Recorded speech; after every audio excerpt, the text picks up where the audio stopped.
Imposter phenomenon or imposter syndrome is the belief that our own achievements are through accident or through some varied happenstance, while conversely, other people's achievements are through their own strengths. So imposter syndrome minimizes our strengths and overplays other people's strengths. That's what makes it so toxic, because it fails to give ourselves credit for the strengths we truly have.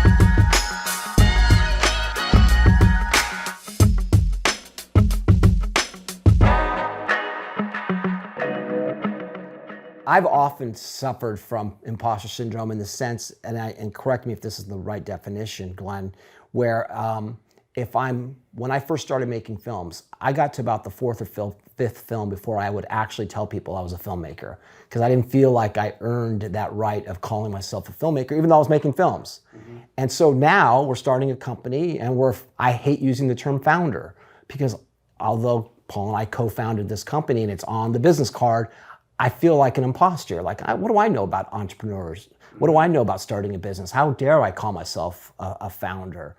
So is that sort of the definition of imposter syndrome in sort of obviously a negative way?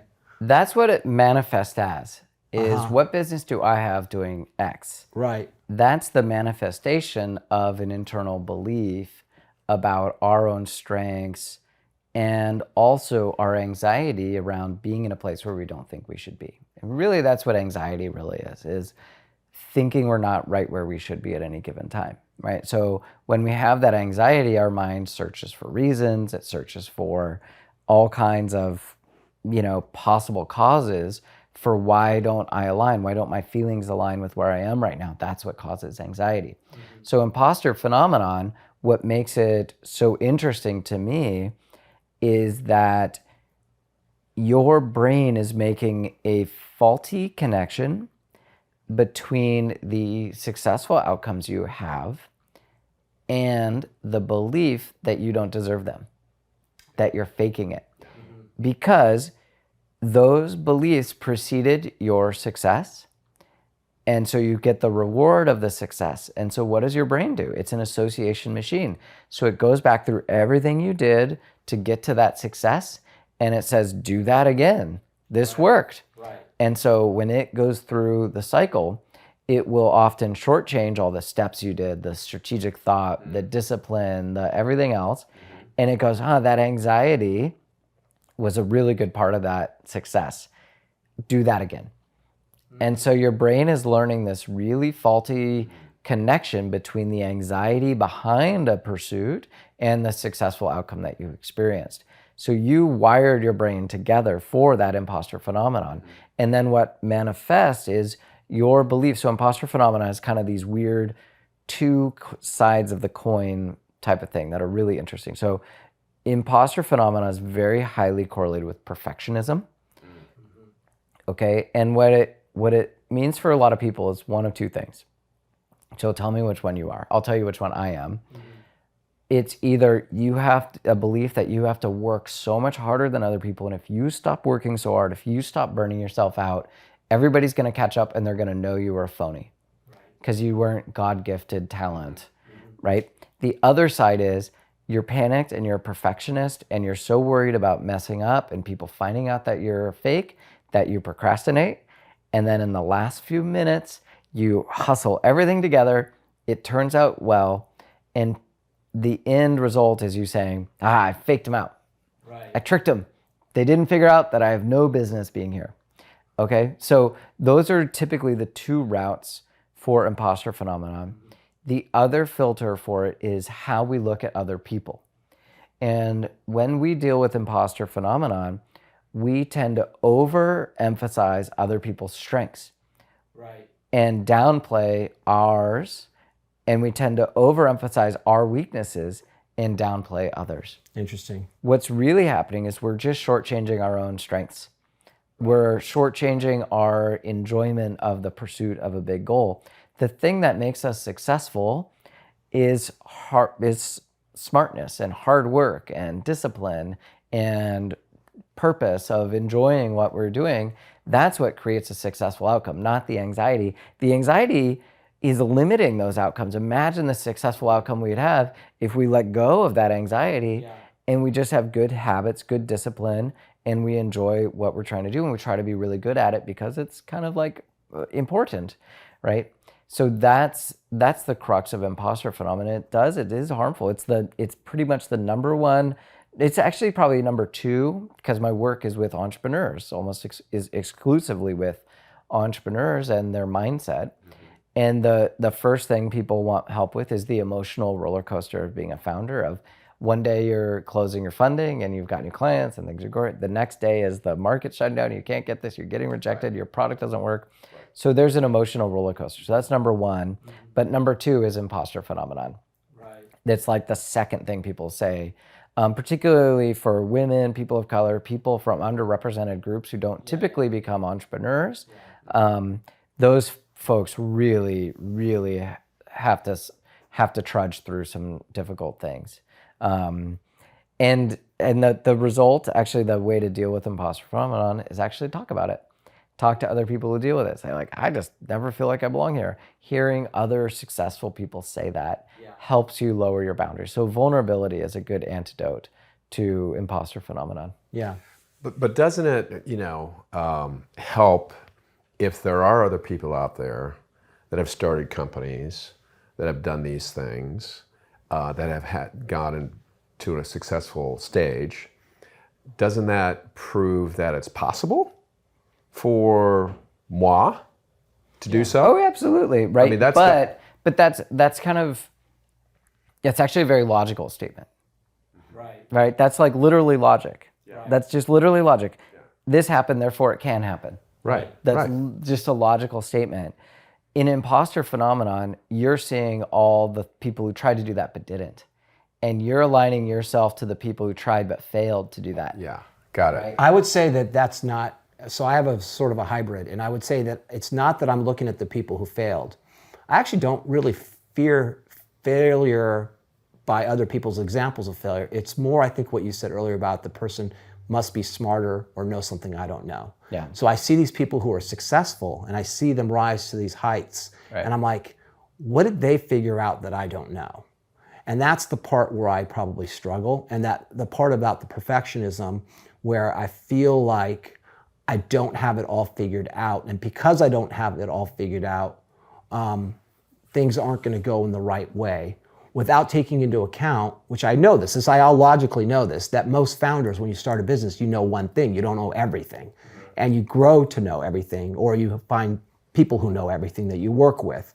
And so I know these things logically, but the anxiety still creeps in because I'm like, gosh, what do I know about business compared to this person, and that person? And that's sort of where I think I struggle.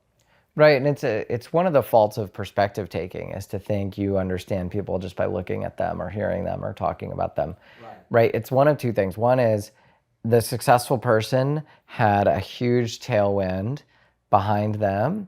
They had capital and resources and things that helped, and or they actually did slug it out. They figured it out. They unlocked the puzzle. They're as brilliant as they say, and neither one is really available to you to know, right? So they made up their own journey the way that you're going to have to make up your own journey. You're going to have to find your own path. And by the way, your company is going to be as unique as you are. That's where differentiation comes in. So it'll succeed or it'll fly based on its ability to differentiate from what else is out there and your ability to sell that vision, right? So that's one place where that social comparison becomes really, really toxic because we don't know what other people have went through, what they didn't through. You might look at somebody who's comes from a really wealthy family, but it turns out that their parents are really, really mean and abusive. Correct. And that money comes with all kinds of limitations, strings, and expectations, and all kinds of things. You're like, well, you just ask your dad for $1 million check. Who cares? What problems could you possibly have? And you're like, well, My dad's calling me every day and he's second guessing everything. What's the worst thing you can do to somebody taking risk is second guessing. Why'd you do that? Why'd you do that? Yeah, So that's where we don't know what other people have gone through. We can't know what other people's experience is. So you embrace your ambiguity. That's the hallmark of entrepreneurial mindset. Everyone's on their own path. Yeah.